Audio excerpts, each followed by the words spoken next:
Good morning, good morning, good morning. This is going to be a good one. The danger of curriculum and what we can do about it. And I'm calling it From Sparkling Eyes and Dirty Feet, or Sparkling Eyes and Dirty Feet. This is huge. If you have kids in the flourishing and fun stage of homeschool. So if you haven't gone through the 3 stages of homeschool masterclass, it's free.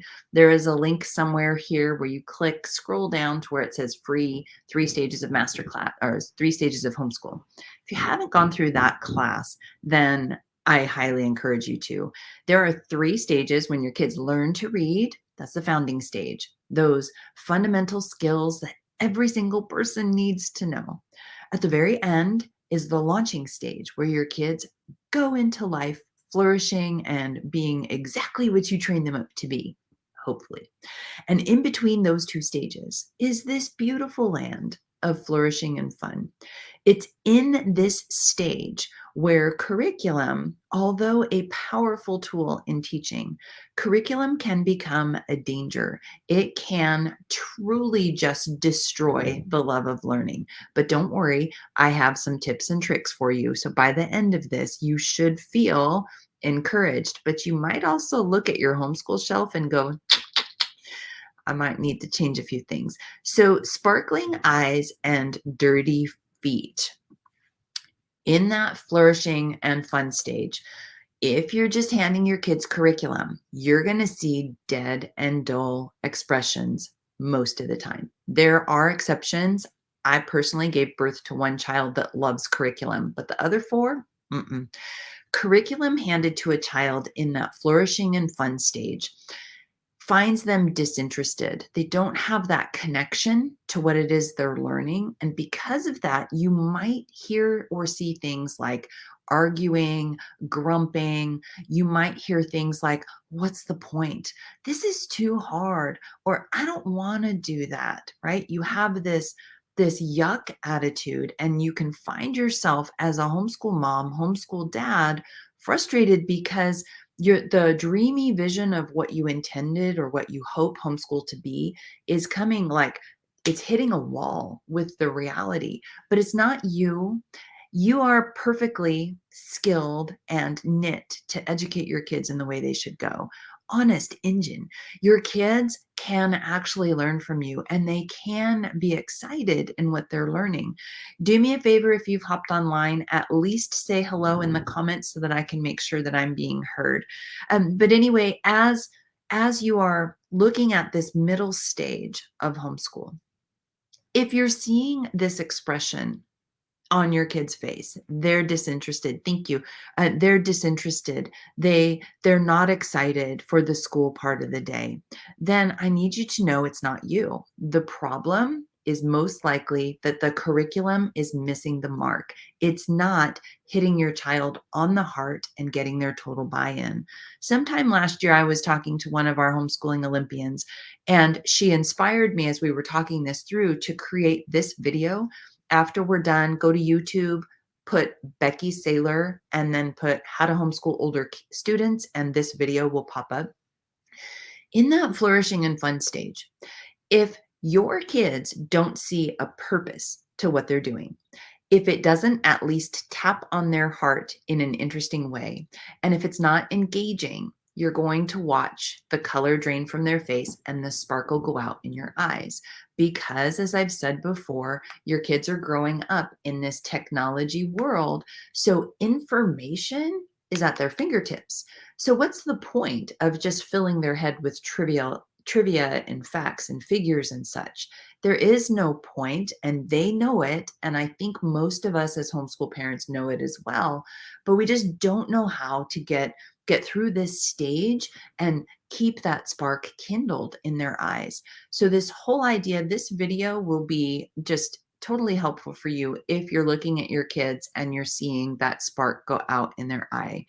So when you capture your kids' hearts in homeschool, they feel seen, they feel validated, and they become all in to the process of learning. It's a beautiful thing to be able to watch your kids and identify, ooh, that's causing a deflated interest. That's causing them to lose spark. And then to pivot in a way that then you package learning in a different way that causes them to inhale, get a deep breath, get a smile on their face, and then dig into actual learning. The goal in homeschool has to be to keep the spark alive with a caveat. Okay. There is a time to do things that we don't want to do.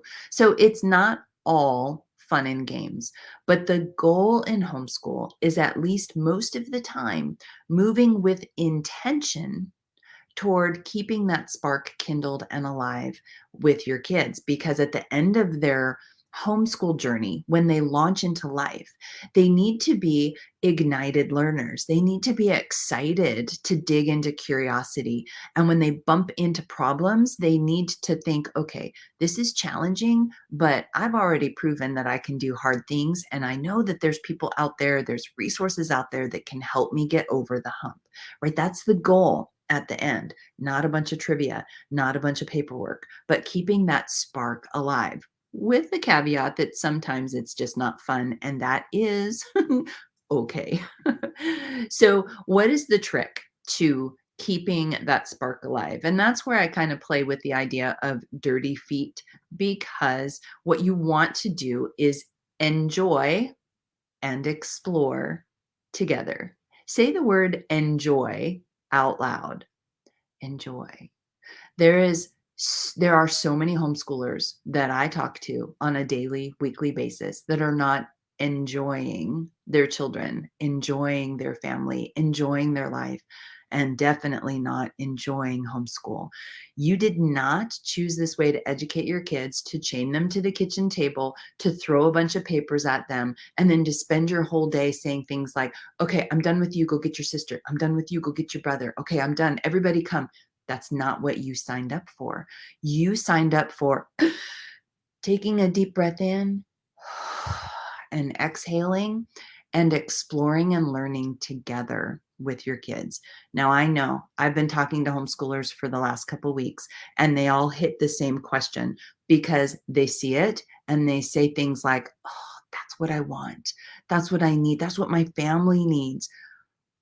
But how? And that's why I'm going to encourage you to get on the wait list for Homeschooling Olympians, because it's a mindset reset that is necessary in order to help you get from one side of um, curriculum ran, draining life into this flourishing and fun stage of homeschool. And I'm not saying throw curriculum out. I'm not saying burn curriculum. I just talked to a teacher yesterday who is homeschooling her kids, and the fear of letting go of curriculum is real. And so talking through, wow, you really need Homeschooling Olympians because I really believe that you need the footsteps in the snow to follow, to go from being gripped by curriculum and then seeing it for what it really is. And it's just one of the ways that you educate your kids. So hop in and make sure that you are on the wait list. And then tomorrow I'm going to be coming back on. It'll be a recording that I'm going to set because tomorrow's Sunday and I'm taking the day for my family. But I'm going to be sharing why, for some of us, if we were or are classroom teachers, why it makes homeschooling harder. Because it does for most of us if we ever taught in a classroom. So that is it for today. The importance of homeschooling your kids is, it can't be understated. You are definitely doing a challenging, amazing, rewarding thing in life, and you can set your kids up for success, especially if you become a master at keeping the spark alive. So I will see you tomorrow inside this group. If you have any questions, go ahead and email me at abetterwaytohomeschool@gmail.com, and can't wait to see you inside Olympians.